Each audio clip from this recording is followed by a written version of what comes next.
ചൊവ്വാ ലോകത്തിലേക്ക് സ്വാഗതം. ഞാനിപ്പോൾ ഒരു ഹിമാലയൻ ഗ്രാമത്തിനകത്താണ്. ഈ ഗ്രാമത്തിൻ്റെ പേര് ഇതുവരെ ഞാൻ ചോദിക്കാൻ മറന്നുപോയി. ഞാൻ അടുത്ത പ്രാവശ്യം ഇടാം.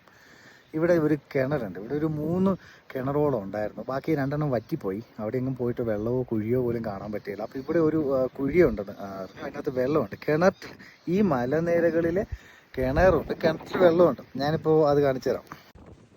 ഈ ഗ്രാമത്തിൽ ആകെ 3 വീടാണുള്ളത്. ഇത് ഒരു ഹോം സ്റ്റേ ആണ്. ഇവിടെയാണ് ഞാൻ താമസിക്കുന്നത്.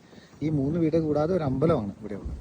അപ്പോൾ അതിൻ്റെ ഇങ്ങോട്ട് ചേർന്ന് ഇങ്ങോട്ട് നടന്നു വരുന്ന വഴിക്കാണ് ഇത് കണ്ട.